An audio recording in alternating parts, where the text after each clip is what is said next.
Namaskar. Today I am going to talk about one of the pillars of modern British poetry.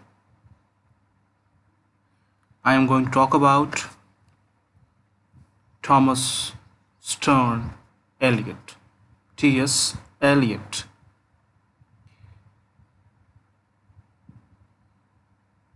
Eliot, as a poet, as a critique, as a playwright, as an editor,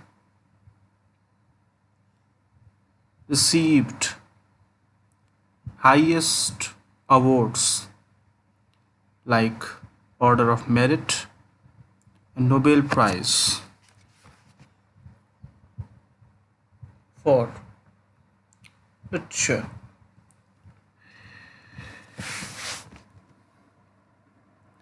Eliot was American English, who was born on September 26, 1888 in St. Louis, Missouri, US. He was deeply influenced by his family members, as he believed that family is the primary channel, place,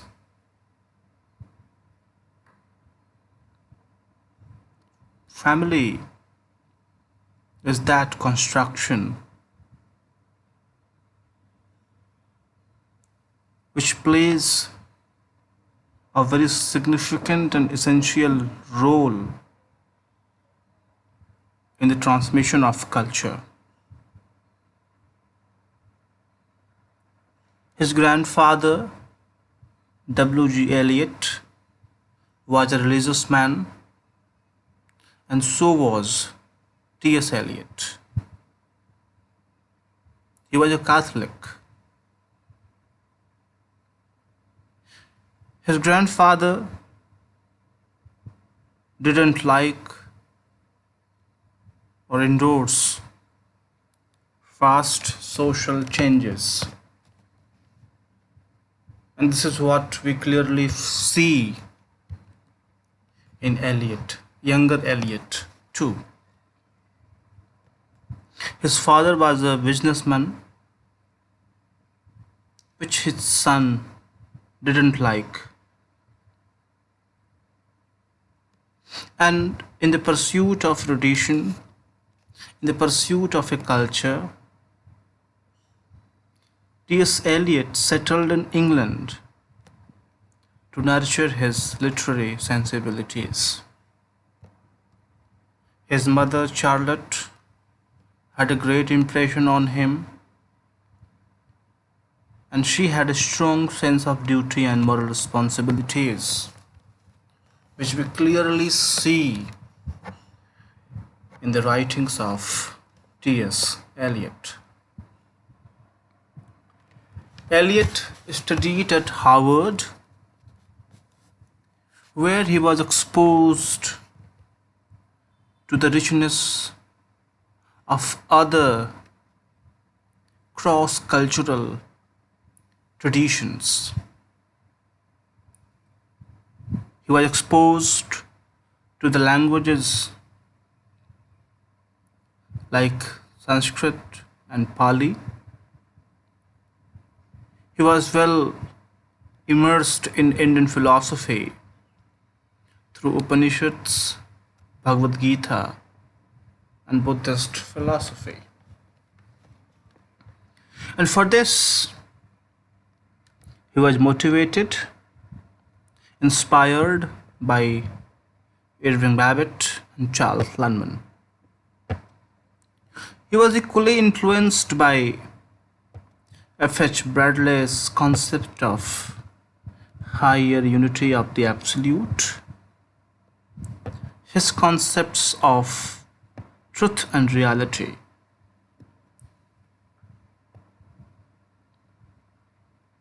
F.H. Bradley believed that the difference between real and unreal is not of kind, but of degree. Self is constructed, it is not unified. Self is not unified, self is illusory and tenuous. We shall be discussing these things once we come to the text, to be explained. Ezra Pound. Already discussed about Ezra Pound in terms of his famous definition of modern poetry, in terms of making it new. Eliot observes that Pound didn't create the poets, but he created a situation in which, for the first time, there was a modern moment for poetry, in which English and American poets collaborated, knew each other's work, and influenced each other. So this much of credit, this much of appreciation, Eliot offered to Ezra Pound. He wrote extensively in the magazines like The Egoists, The Athenaeum, The Criterion. He also has the credit to have a publishing house, Faber and Faber. Nobody can deny the impact of his wife, Vivian Highwood, which is marked by utter disbelief, marked by imbalanced character of the wife, lack of money, lack of trust, lack of mutual cooperation. So, the system of marriage, which should have brought stability, security, peace, comfort, simply proved this a myth. His married life was thoroughly unsuccessful. His wife was neurotic, impulsive, and flirtatious.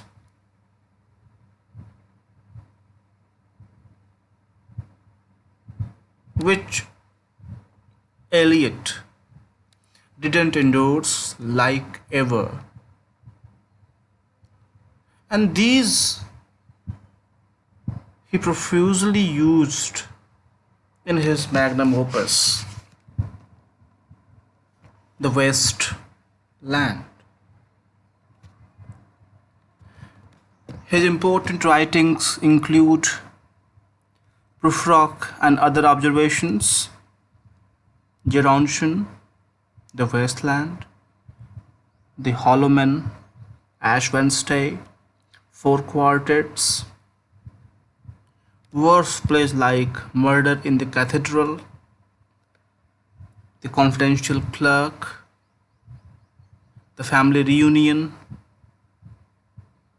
and another piece, The Elder Statesman, and several critical writings in which he opined his views regarding poetry, criticism, and so many other things. Critical precepts. One of his most important critical writings is Tradition and Individual Talent, published in Sacred Wood. And there he defines poetry. He goes against the grain, especially the grain sown by romantic writers, especially William Wordsworth, who defines poetry as a spontaneous overflow of powerful emotions and feeling, recollected in tranquility. Instead, Eliot says poetry is not a turning loose of emotion, but an escape from the same. Not an expression of personality, but an escape from personality. Against romantic ideals, romantic beliefs, romantic system of thought,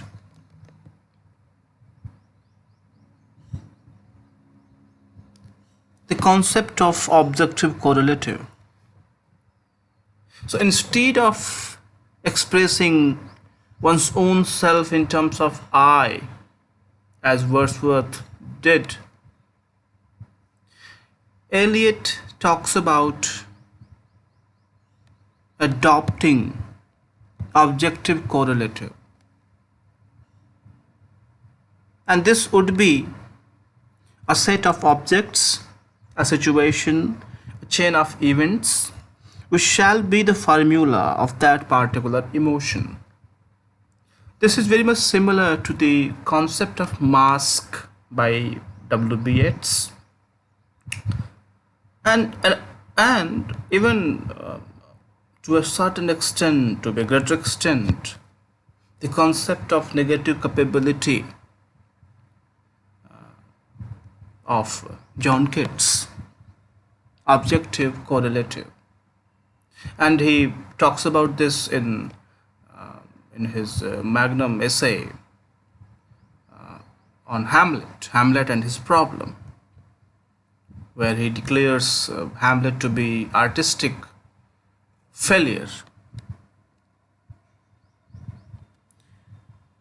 Poetry is not an inspiration, rather organization.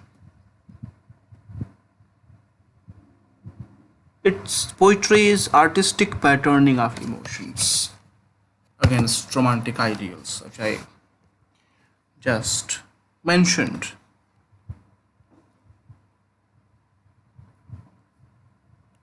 Salient features of his poetry.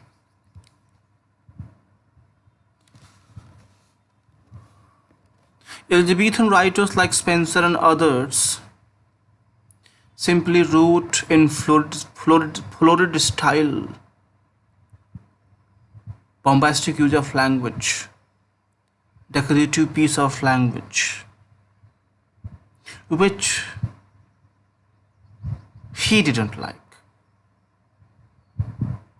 He appreciates John Donne and his use of language, his use of thoughts and ideas, and especially his association of sensibilities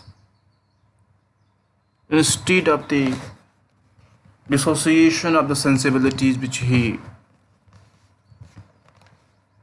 finds in romantic and Elizabethan writers.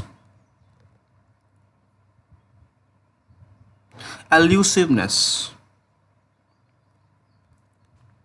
So I was just talking about John Donne, and if you remember John Donne, the kind of poems he wrote, the poems of Donne turns out to be a mental exercise, a piece of erudite learning, a piece of intellectuality, a sight which has no linearity. It has multifaceted aspects.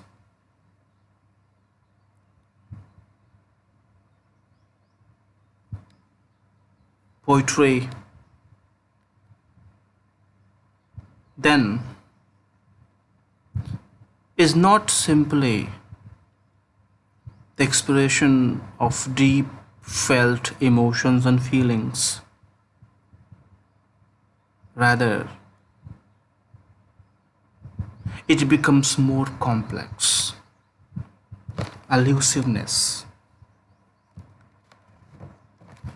comprehensiveness, and indirectness.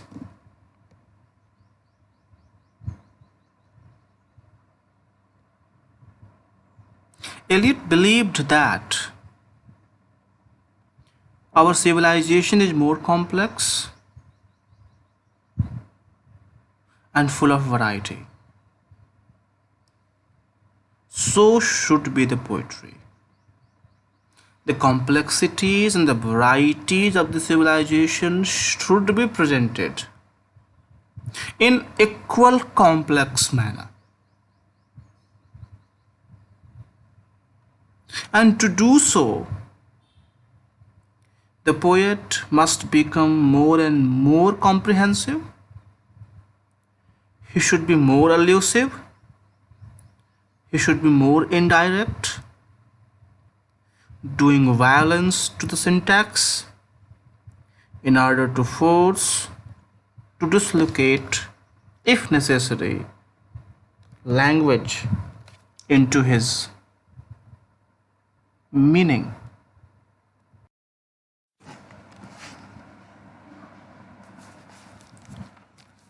Eliot has put this matter with utter brevity and precision.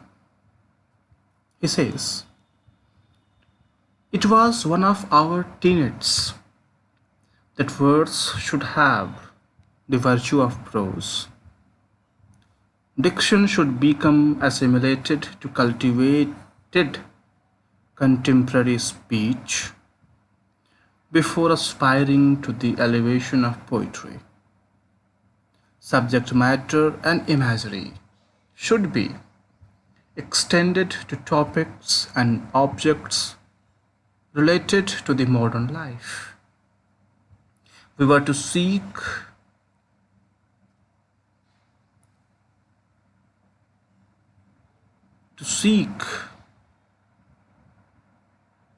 even material refractory to transmutation into poetry and words and phrases which had not been done before. And this practice, is very much similar to the practice of Baudelaire and post-symbolist poets, Laforge and others. Of course, French writers. And this is what I was talking, done by John Donne as well.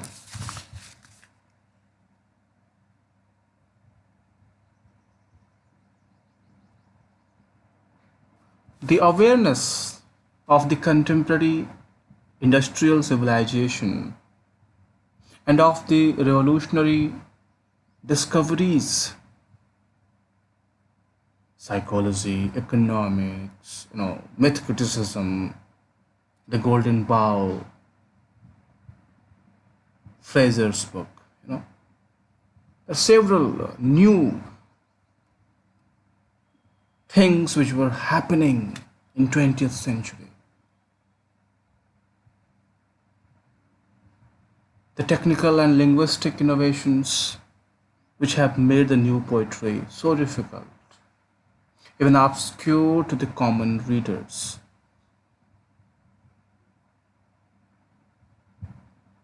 But this is what I was talking about.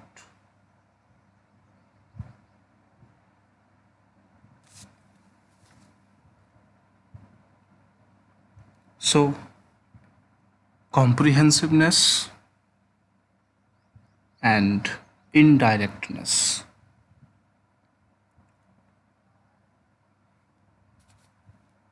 Eliot believed that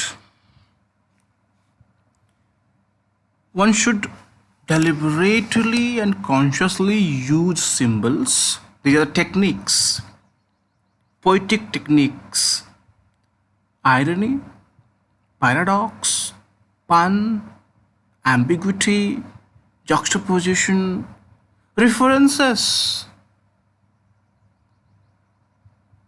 And you might see all these components in plenty in the wasteland.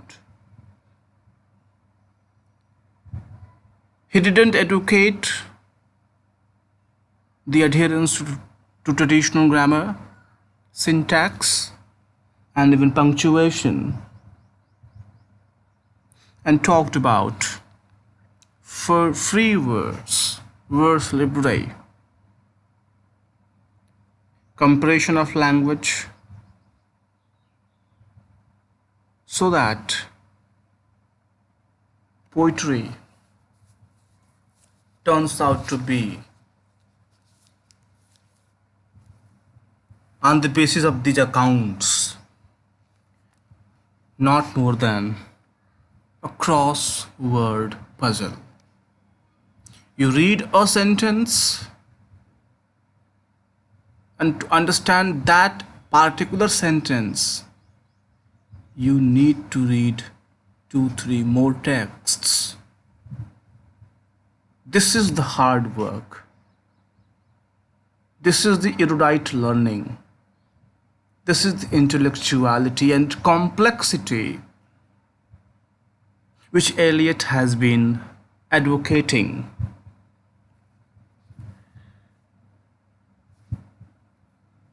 It has another aspect too. And the point is,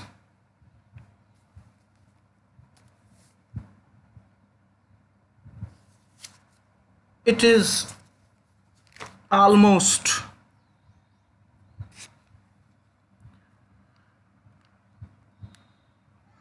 a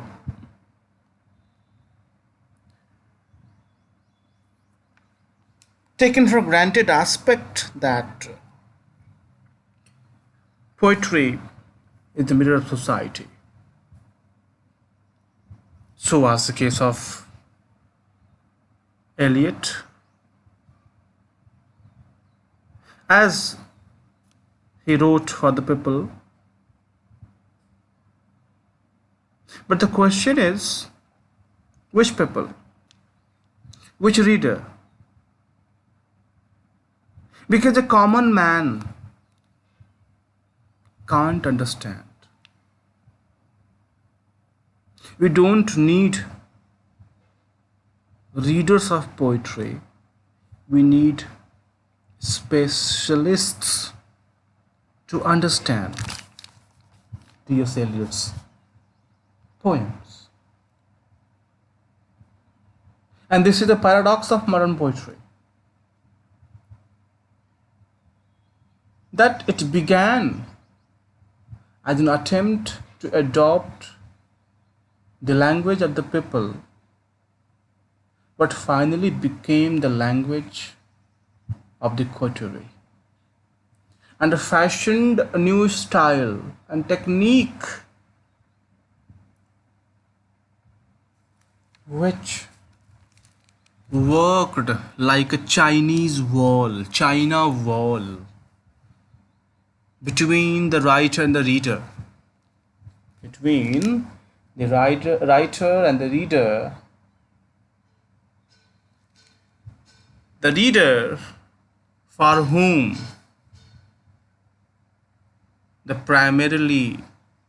for whom the poem is primarily meant, for his delight, for his mirth, for his education in terms of information, in terms of didacticism. But the irony is, common man can't understand.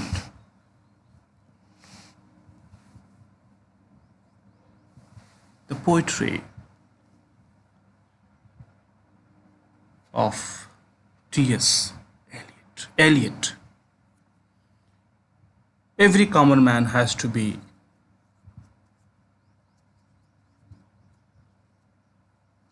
kind of has to have evolve mastery to understand T.S. Eliot. Thank you.